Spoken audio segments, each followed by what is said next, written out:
I'm winning. I'm winning. I'm winning. I'm winning. I'm winning. I'm winning. Elevation Nation Conversations, God, Body, Sean. All right. Welcome everybody. Good evening. How y'all doing? Elevation Nation Conversations, God, Body, Sean. I'm here. Checking in with you guys. I ain't been here in about a week. Been kind of busy doing things around the house and taking care of other stuff, but want to tap in with y'all. Appreciate y'all for hitting that like, share, subscribe button. Drop a comment in the comment section. We're going to get right to it. I saw a very disturbing news clip. It was a news clip about a woman that was shot by her husband. They played it on the news or whatever. And well, we'll play a little bit of the clip from the news story, and then we'll talk about it. We'll get into it, and I'll give my take on it. But I hate showing videos like this because it's not to glorify, glamorize domestic violence or mental abuse or physical abuse or emotional abuse, but it is to draw awareness to it and to speak about it. Just being a grown man, I'm in my late 40s. I've had a bunch of relationships, some good, some bad, and we all go through things like this, but this is one example of what it should not go to. It should not get to this level.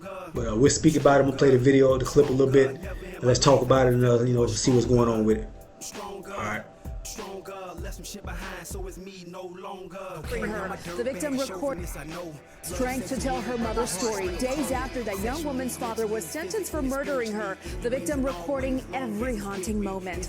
In that video, a key piece of evidence in the killer's sentencing trial. Well, as you know, jaws dropped in our newsroom when we saw it. And ABC 13's Alex Bozarchian joins us now with another big part of this case. The jury was made up entirely of women, Alex. That's right, Eric. It was an all-female jury, which is rare but can happen. You're not allowed to strike down a juror on the basis of sex or race, so that's how it shook out here. The overwhelming evidence here was a video of the murder. Despite that, they sentenced Carrie Birmingham to 10 years in prison. The maximum would have been 20. Okay. All right, goodbye, Bruce.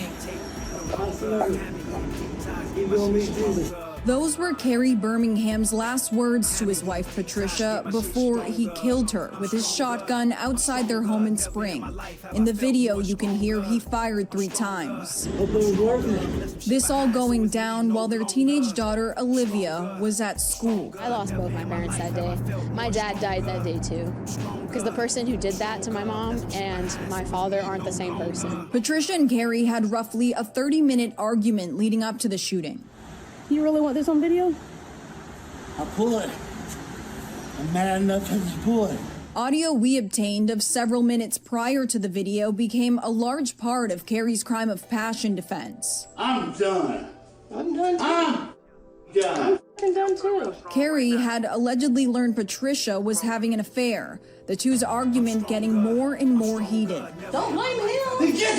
Yeah.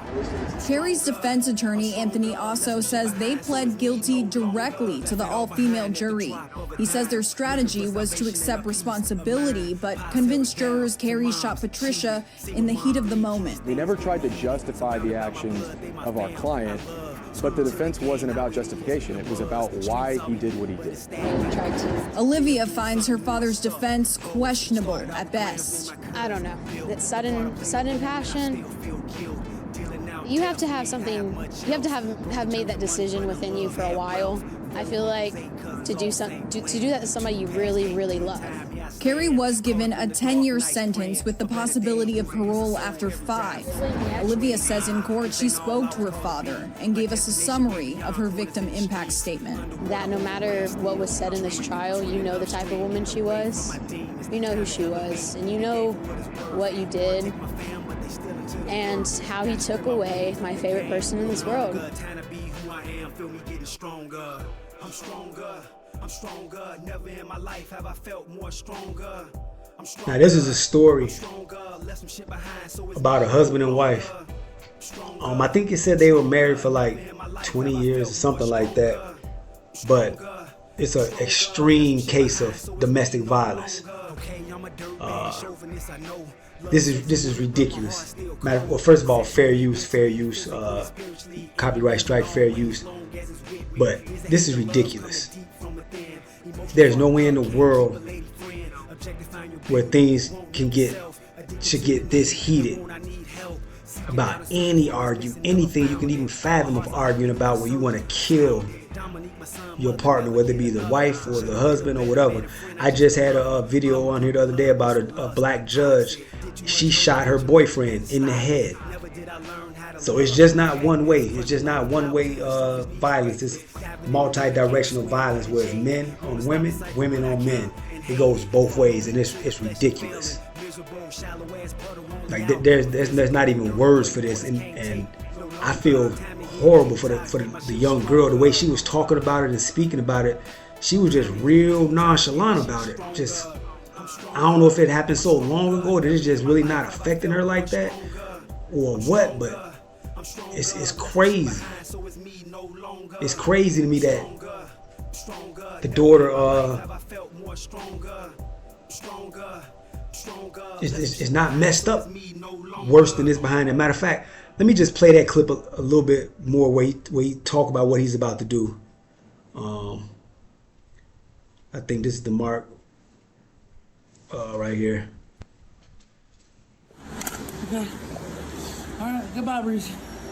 I'll see you later. You gonna meet Jesus. Those were Carrie Birmingham's last words to. I'm stronger. I'm stronger. Never in my life have I felt more stronger. Have been 20. I'm stronger. Left some shit behind, so it's me no longer. Left it all behind at the drop of a dime. Looking for salvation. That's sickening. Now, I just wanted to talk about it a little bit to show how it works.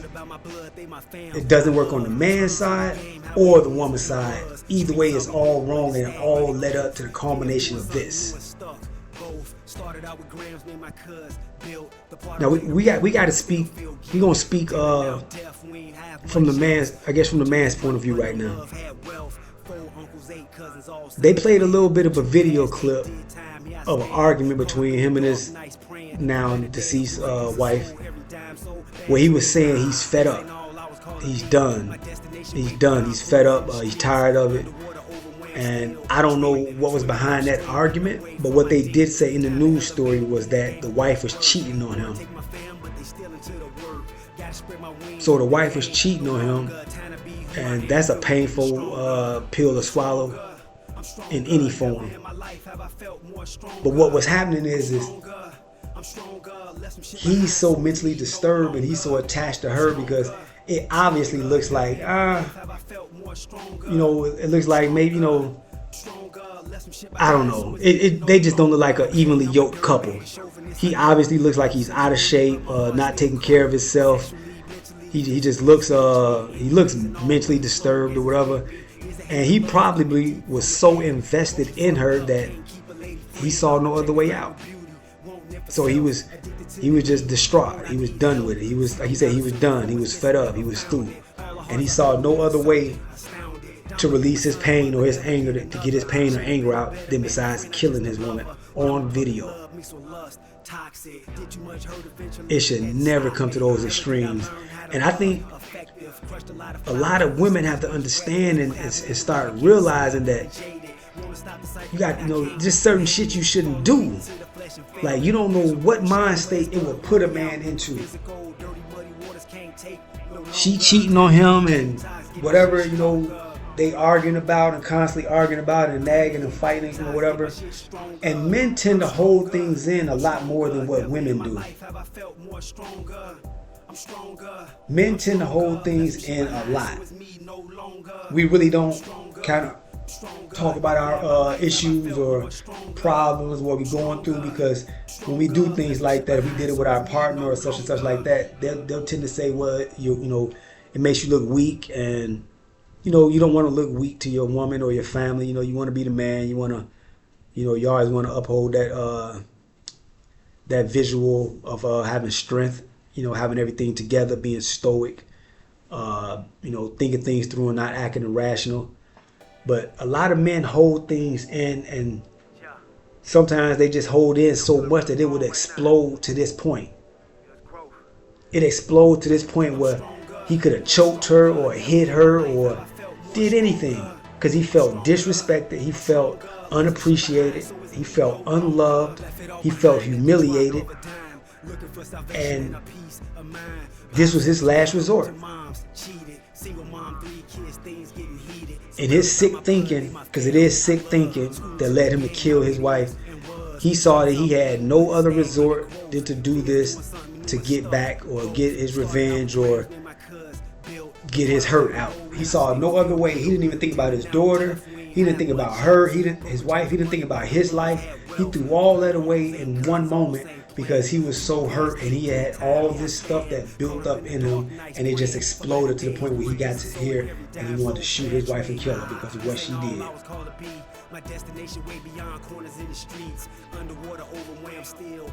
I think women need to start reevaluating what they do to men, some of the things they do, and they need to start reevaluating this whole thing about they can say what they want to say to a man and do what they want to do to a man. They can be physically, mentally, emotionally abusive, and the man is not going to do anything. He's supposed to just suck it up, and that's it.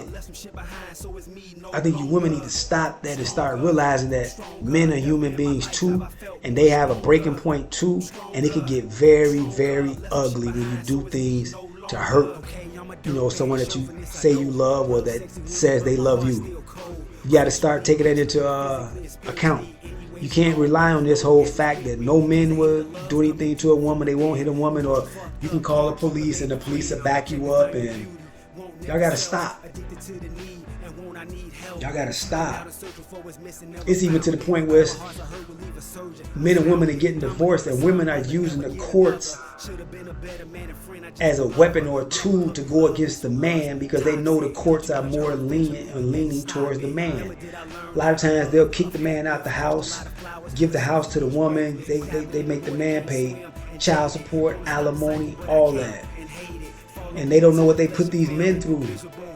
It can get really, really nasty and really ugly like this. Like, there need to be some laws changed because there are way too many laws that are just in the favor of the woman, and they take it to the woman's side and they put it in a bad situation where they put a lot of men in a catch-22 situation where they back them into a corner where they want to take their kids away from them. They don't want to give them full custody or shared custody, or they want to hit them with child support and alimony support. It could get very nasty. A lot of men, you see a lot of this happen because these men be cracked up. They had put up with so much, because everything is about happy wife, happy life, doing what you gotta do to cater to the woman and make them, feel special and all that. But what about the men? The men need to have some,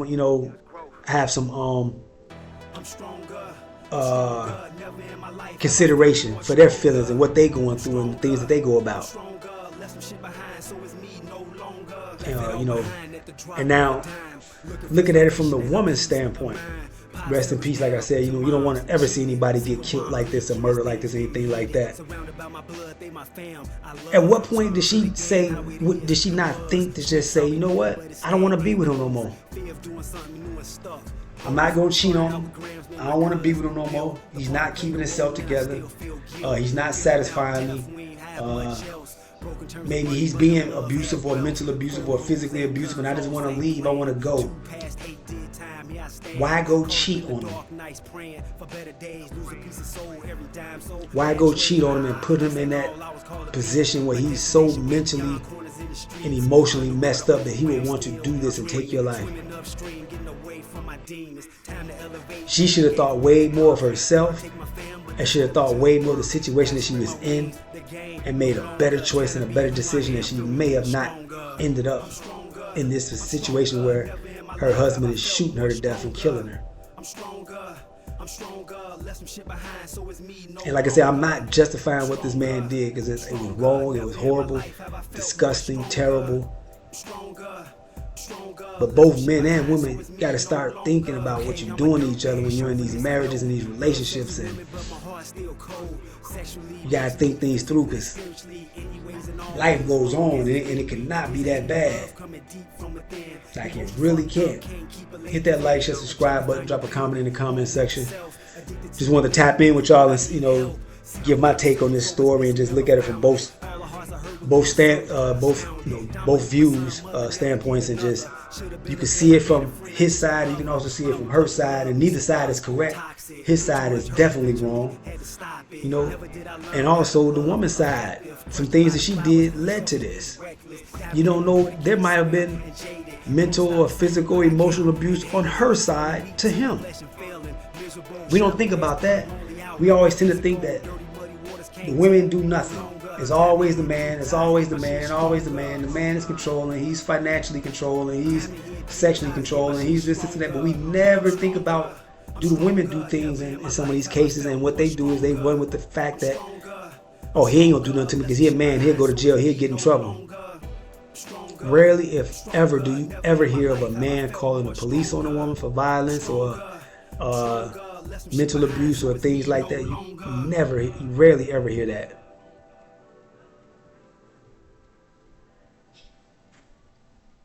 And what is it, 7 to 8 times out of 10, it's the woman that files for divorce. Women tend to, well, I'm not happy anymore, I'm not having fun, I want to go find somebody else, I want to be with somebody else, and I'm just, you know, women, y'all need to start thinking about what y'all doing, and the stress you put on your husband or your men sometimes. Not all men can handle that. Some men crack and break, and it turns out ugly. And this is one situation right here where it turned out ugly. This man was so fed up, tired of the situation, that he went and got his shotgun and told her right here on camera, man, look, you finna go meet Jesus. He didn't care about going to jail, none of that.